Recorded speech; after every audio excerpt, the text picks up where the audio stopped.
Well, hello, Year 12. It's me again. Good to speak to you. We're going into our next phase now of education, aren't we? I may be seeing some of you in face to face in school, and I may not. But whatever happens, I'll make sure that everybody's provided for in terms of feedback for assignment 1 and going forward in assignment 2. I've had to split you up into sort of 3 classes now. We've got business 1C, business 2C, and then we've got the students who aren't attending the face-to-face learning. So you might not all have the same deadlines and homeworks, but we're all going to end up the same place by the end of term.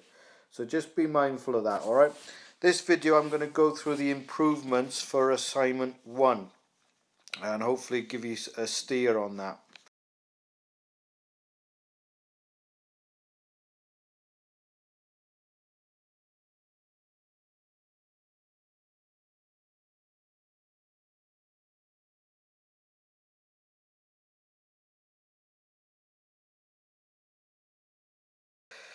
So first of all, assignment 1, I've called it assignment 1, but I originally called it assignment 3. The reason why I did that was because in previous years it has been assignment 3, but because of remote learning and because we've had to try and do topics which are easier to do online and so on, I've brought that forward. So if you could just call it assignment 1 in your work, then great. I've gone on to Google Docs, I've marked your work, so have a look at it.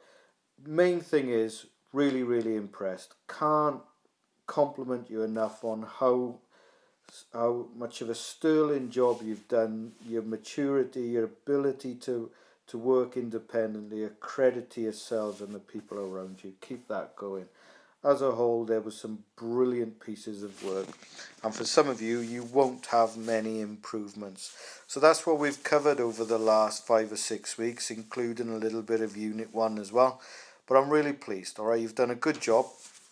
But what I'm going to do now is just go through some of the improvements that I have asked you to do.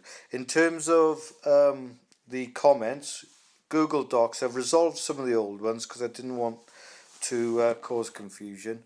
If I've got P1 achieved or P3 achieved, move on, don't touch it, it is done, it's in the can, right? You've got the green light for that one.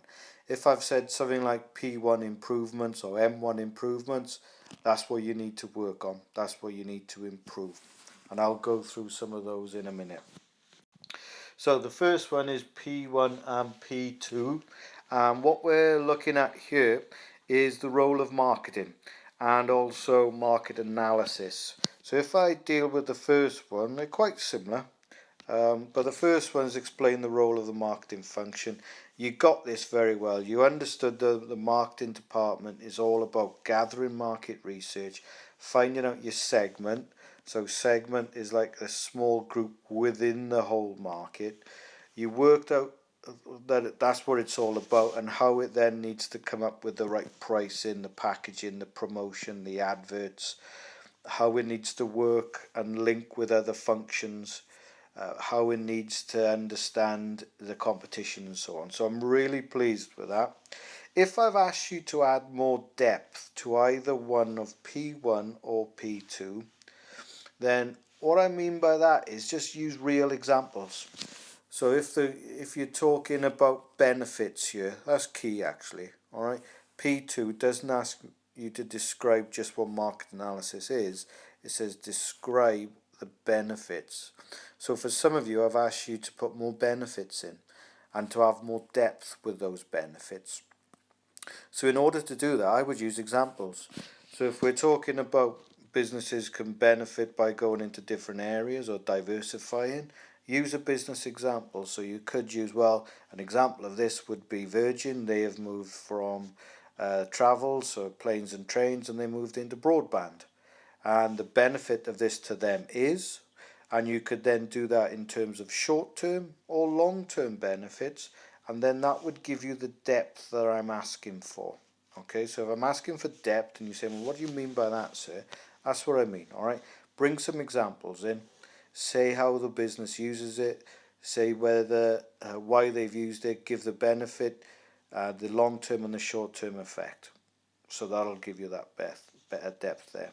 If I've asked you to talk about links to the marketing function, we'll just say how marketing works with production in terms of packaging, raw materials that they've used, what they've advertised must be what they've used to make it.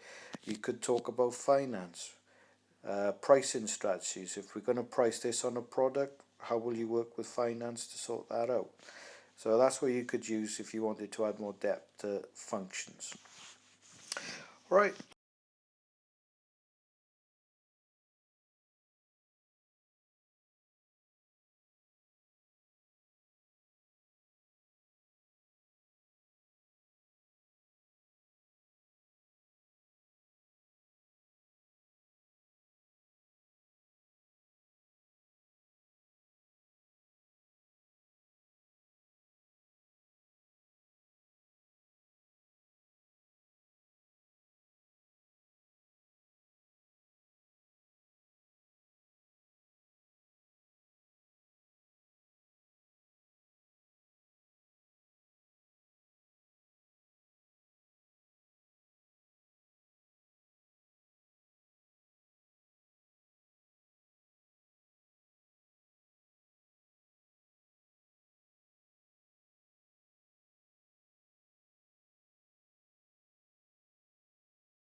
Okay.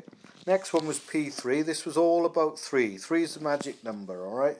So it was P3, and then there was 3 elements to it: sales, profit, and reputation. And you needed to have that balance. Some of you covered these two very well, but not this one. So if I've asked you to talk about this one a bit more, then what I would suggest is that you talk about their brand, their global recognition, their global coverage, how loyal customers are, what's their current image, how did the marketing affect their image, uh, do they now have repeat customers, have customers gone on to a different business because they've got a better reputation or brand. So you could talk about those things there. Those things you can't touch, like image, perception, the logo, the identity, the brand identity. If you couldn't find data, just use opinion. Okay, opinion is fine. Personal opinion will get you through. It was probably easier to find data for the large business more so than the local one. I think everybody got the differences nailed down. I think that was fine.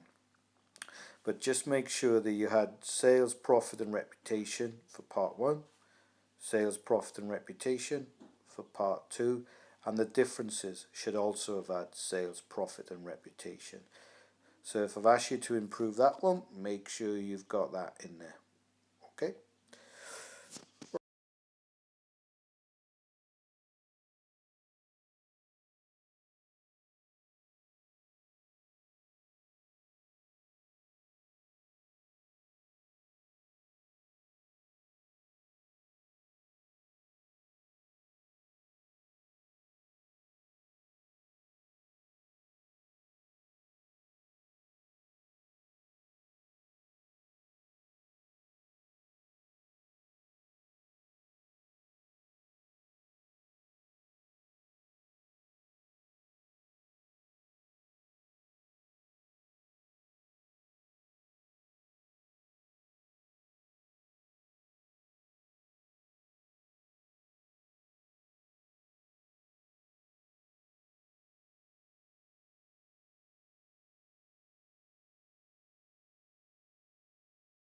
Moving on to P4.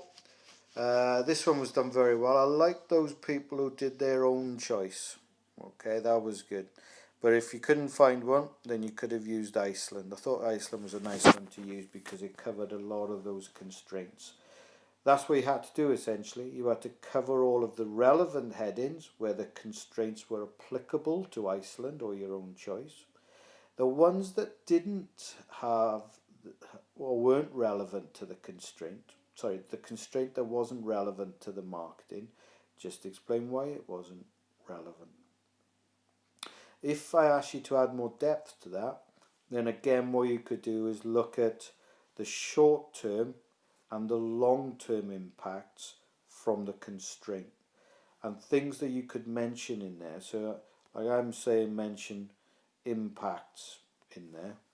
So the types of impacts that you could mention, because that's what the constraint does, it has an impact, is you could mention profit levels, sales, footfall, competitive edge, market share, recruitment, costs, increased costs. Any of those impacts would do, and that would allow you to add the depth that I'm looking for. To M1. So this is where we needed again to find data to talk about the impact. Again, opinion could be used if you couldn't find the data. Some of you give too many positives and you needed more negatives. Okay, so make sure there was a balance in there. So if I've asked for more balance of negatives, then it's more likely to be you need to add these negatives. You've just said how great the marketing campaign was, and you haven't given any insight into its failings. Again, it was threes, so maybe you could have had positive and negatives for sales and trends, positives and negatives for whether it was cost effective in terms of the cost of the advertising, and positive and negatives impacts on the reputation and brand. So providing you use your opinion or data, you covered these and had pros and cons for each one, then you are likely to get the depth. The conclusion was a sticking point for some people. Now that you're in year 13, business is never, straightforward. There's never an answer. Usually you've got to sit on the fence because outcomes are varied. So if you've just said, oh, the marketing campaign was amazing and there was nothing wrong with it and it's really improved their sales, profit and reputation, it's a little bit naive. If they've got their brand and their reputation, but they've had to spend a lot of cash on it, then just mention that in your conclusion. Make sure it's a balanced conclusion. Again, you can go for short and long-term impacts and then give your overall opinion. But your conclusions are too simple for year 2A level. So they can't just be like your GCSE. Overall, I think this was a good campaign because this was good and that was good. It's got to be a little bit more grown up in terms of, well, this was good, however, that wasn't. Maybe they could have done this, maybe put a recommendation in, and then give your overall answer. But don't make it too naive in saying, yeah, it was perfect. Right, finally, M1. This probably had more sticking points, so probably a lot of you will be doing your improvements to M1. Again with the data element, okay? If you couldn't find data, don't worry about it. We'll have a look at it when we're back in school, but use your own opinion, okay? That is fine to use your own personal opinion on whether that marketing campaign, Fright Night or whatever it is that you did, had an opinion on, again, the magic three: sales, profit and reputation. Just referring back to profit, when I say cost effective, if they've spent millions on a TV advert and they've got loads of sales and trends, but their profit is down, then that could be a negative. Right, I wanted a balance of positives and negatives. Too many of you just give all the positives and no negatives. So if I've asked you to give a balance, then add a few negatives in there, and if you can't find any using data, give your own personal opinion on what was negative. So just to reiterate, there should have been 3 sections, and then each section should have had a positive and a negative. So positive and negative for sales, positive and negative for profit, positive and negative for reputation and brand. Conclusion was probably where the majority of you needed to improve. We're now in year 13, and the coursework conclusions need to be a bit more mature, a little bit more balanced. No, what we tend to write is that, oh yeah, the marketing campaign was amazing, it did this, this and that, such a good thing. Yeah, I overall I think it was great. What we've got to put in there is some balance, because business isn't sort of cut and dry. It isn't like one opinion that counts. What normally happens is that there's one bad thing and there's 2 or 3 good things, and it's just collateral damage basically. And what I mean by that is that there has to be some sort of negative, whether it's the £1 billion cost, or the environmental damage, or or how competition could then copy them. You know, there's always a negative in there. So give a balanced conclusion. Try and give short and long term impacts, and then give your overall opinion. We can't no longer use that GCSE conclusion. Overall, I think it was good, because it's got to have a bit more information linked to the stuff that you've done up here.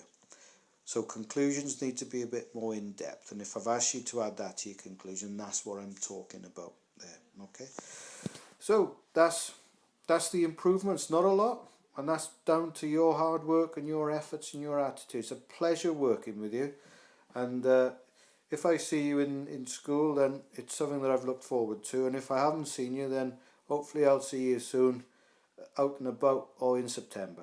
All right, have a good week and stay safe.